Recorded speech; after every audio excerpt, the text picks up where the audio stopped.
Hello guys, Omni here. We are finally through the Markovian arc. The season has come to a close with Black Lightning, and we're here to talk about it. So, if you haven't seen last night's episode, be sure to tune out and come back once you have, because we're going to be spoiling the crap out of this episode. So, I might not necessarily go in order here. I might jump around a little bit, but there's a lot of great moments that I want to call out in this episode. I feel like this is easily the best episode of this season. Mostly because a lot of stuff is happening in this episode. A lot of things come to a close in this episode, and this Markovian arc, this stuff with the ASA, which has lasted over a season and a half-ish now, maybe even longer if I can barely remember at this point. It feels like it's been going on forever. It feels like it's just been taking up so much of the time of the show, and I was just ready for this stuff to move on, and it is finally freed up to move on. I'm sure there's going to be some lingering effects, some things that carry over in the long run, but for now, at least, this storyline is concluded.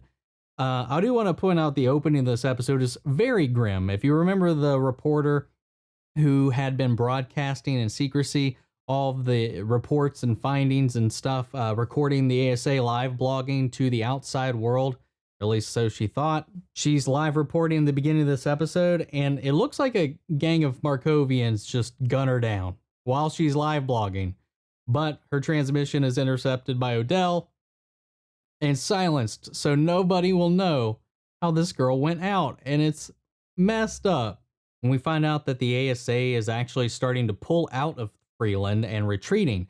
Odell even leaving a self-destruct command in the pit base to try to destroy all the evidence. He also sends his agents out to destroy any lingering evidence or people who might have information on what the ASA has been doing in Freeland.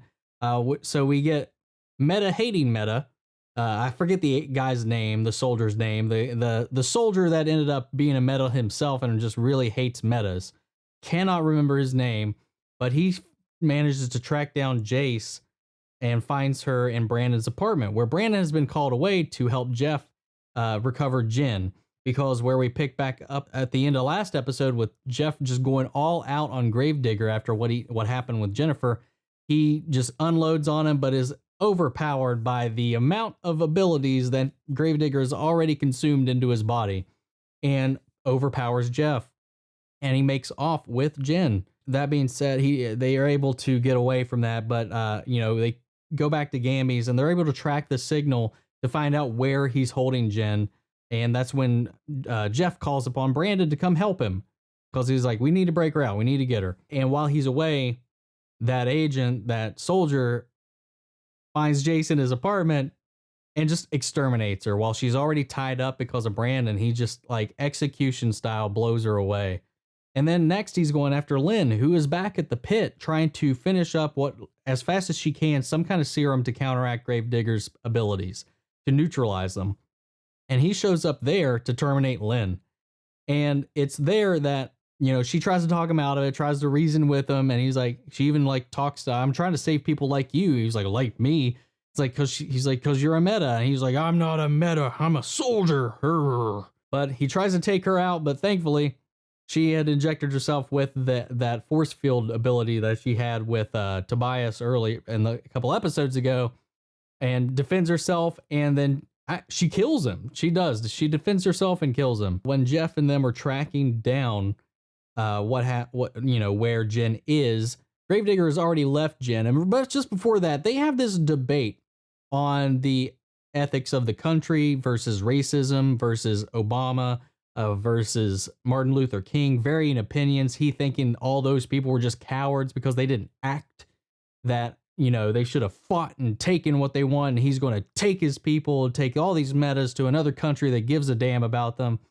And, she takes personal offense to that, because downplaying the tremendous leaps that those great men did. We're still not there. We are still very far from, where we should be as a country. And I think one day we will eventually, I can pray that we'll get there. But she just verbally whips his ass with this talk about their history and what those people meant to you know, not just the nation, not just their people, but the nation as a whole. They were primary icons of the times and just a symbol of courage across everybody.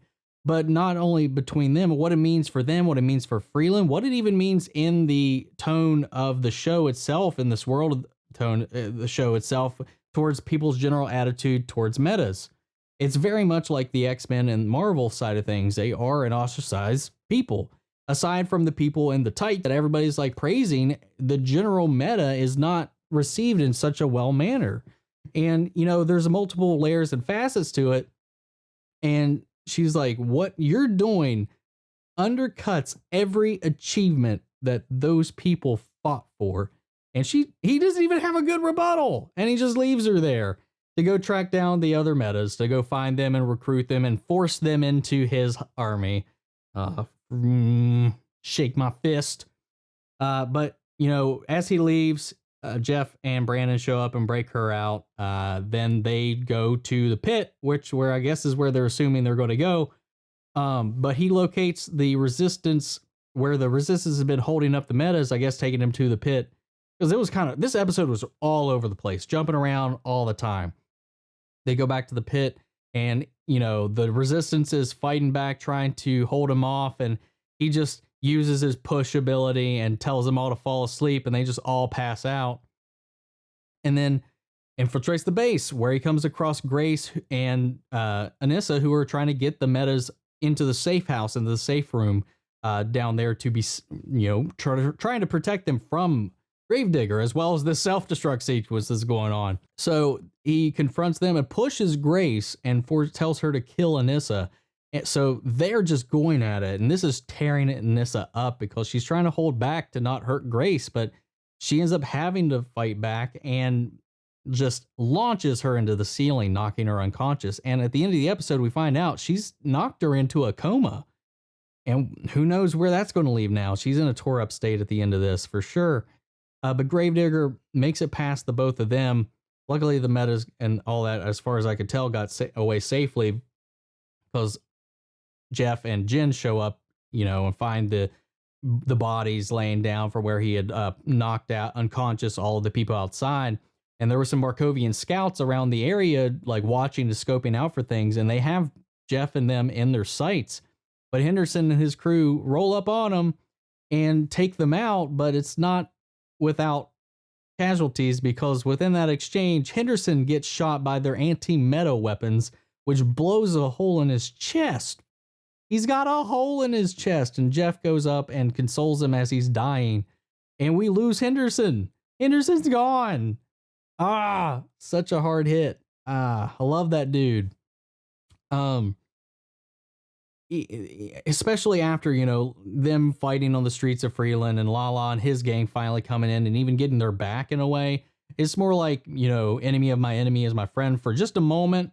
Lala shows up and helps them. There's even an exchange where Lady Eve is meeting with Major Gray in the sewers as she's trying to get away, and they're trying to make good on their arrangements, but finds out that they have no intention of letting her back on the table, and then the shootout ensues. Lady Eve gets hit. Major Gray takes a shot, but Eve gets away. We don't know what happens to her by the end of the episode, but Jeff goes in, and right before he goes in to get the metas, he just gets plowed over by Jeff. Jeff also beforehand talks to Lynn while she's working on the serum, and he just has to go stop her. He goes, blah, blah, blah. And they have an awesome fight. And it was one of the better fights in the season, I think. Maybe it's just because there was so much going on in this episode, it just had a bigger, larger hit for me. But I really liked the fight between Gravedigger and, of course, Jeff. But before Jeff even shows up, because, again, I'm sorry, I'm jumping around because there's so much happening that I'm missing some things. When he goes to meet Lynn, Lynn's working on the serum, and then he goes after Gravedigger. She's like, you got to stop me. You got to hold him off while I finish. And before he gets to them, Jen and Brandon show up, and they're taking him on. You know, individually, he was able to overpower them with his magnetic abilities and his microwave abilities and all that other junk, his telekinesis. But they decide to combine their powers to create lava, which is, I don't know if this is true. I don't remember this from science class too much. That magma is not magnetic, so it busts through his shield and he uses heat vision. I don't know how many powers he's assimilated into his body, but he uses heat vision to blast it away, and he manages to eventually overpower the two of them. And before he, delivers any final blow on them, that's when Jeff shows up, and then they have their duke it out and all that kind of stuff. He still manages to overpower Jeff after he gets the upper hand on him, but Lynn comes in and shoots him with a shotgun in the back. And, he's like, oh, you should have aimed for the head. And then he goes to kill her, and his powers aren't working. She shot him with a serum. And he goes down. They manage to get out of there. They don't have time because the self-destruct's about to run out. So Jeff takes Lynn and they hop out of there. He was reluctant to leave behind Gravedigger because he is his relative. He's a part of the family, but due to the time and everything going on, he was like, we don't have time to get him, and he takes Lynn out. So he's presumed dead in that explosion. We find out at the end of the episode he's alive. Big surprise. But they get out, and meanwhile, they try to track down Odell, and Odell's hopping into his SUV, trying to get away and get out of there before everything, goes even more against him. But earlier in the episode, Khalil finally won over against Painkiller, got control of his body back, and guess who's waiting in the back of that SUV? But it's Khalil, and he's ready for his revenge. He's about to just take him out. Odell tries to use the switch off code word to get him to tie into his programming to call Khalil off, but that code word was only programmed for Painkiller. I'm Khalil. Nice to meet you. I'm going to get revenge for you killing my mom or making me kill my mom. But Jeff shows up and talks to Khalil, but Khalil still pulls the trigger on him and just unloads a couple of shots through the chair into Odell's spine.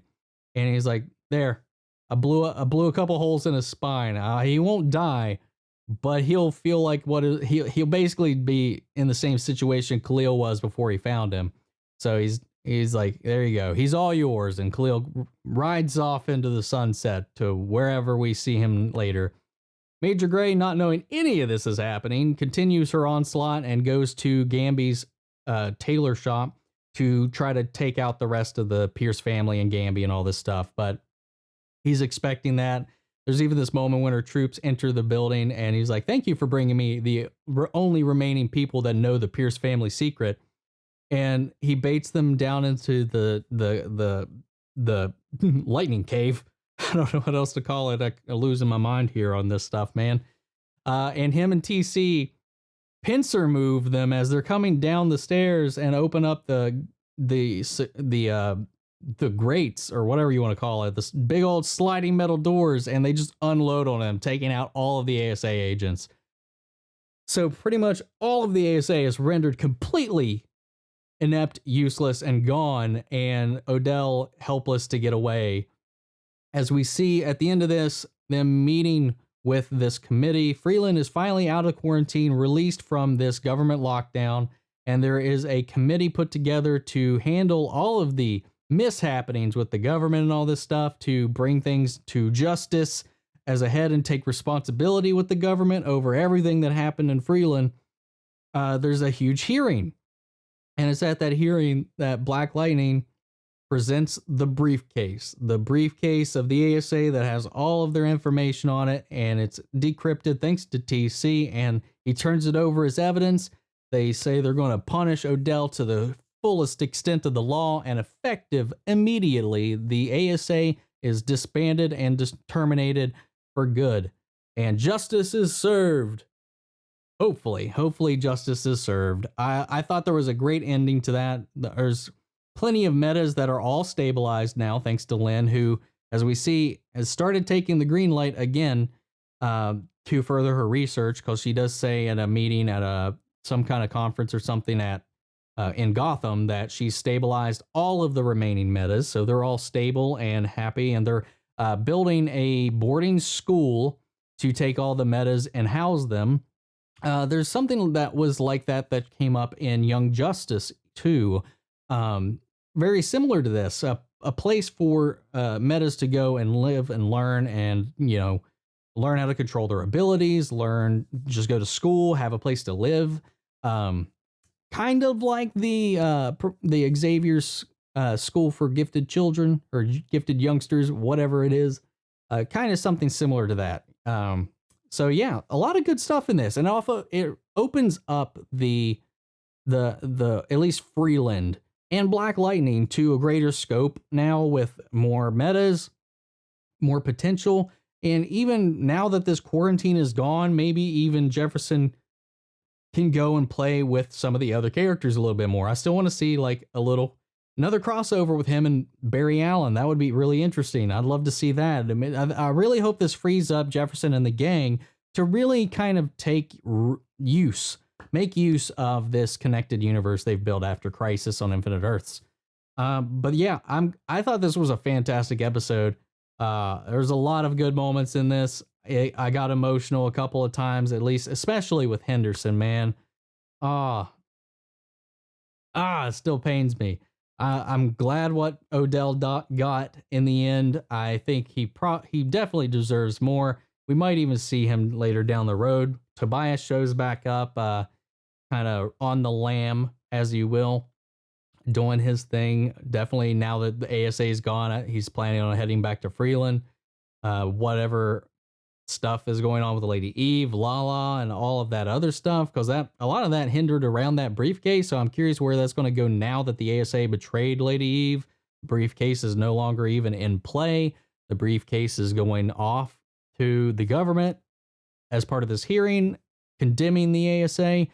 So I don't know. We'll see. And we see Gravedigger at the end after the trial.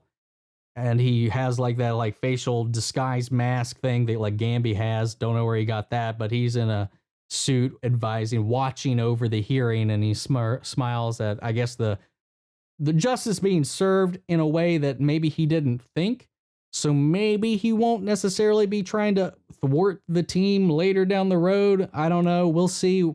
There's a lot of possibilities, I think, now for the future of this show, from where they locked themselves into this storyline with the Markovians for such a long time. And I'm excited to see where it goes from there. I liked it. Loved it. I love these characters. Chris Williams, awesome. Black Lightning. This show was great. Yeah, that's all I got for this one. I really enjoyed the end of the season. I'm glad we're done with this arc, though, and I hope that there is some brighter, more interesting stuff down the line. But what'd you guys think? Let me know down in the comments. I'd love to hear your thoughts so we can have that conversation after the video. And if you guys like this video, support the channel by liking, commenting, and subscribing, and I'll catch you guys, I guess, in the next season of Black Lightning. You can also follow me and subscribe to the channel. I follow all the other Arrowverse shows, as many of the DC shows as I can as well. Even on the DC Universe app, I've got reviews for all those shows. I'm still pending the Harley Quinn animated series. I've finished it. I have just been procrastinating on making my review for it, but pretty much all things DC I try to keep up with and at least give some thoughts on it and report on it. But that's it, guys. That's all I've got for now. And yeah, thank you all for tuning in. I'll catch you guys in the next video. Take care, everybody.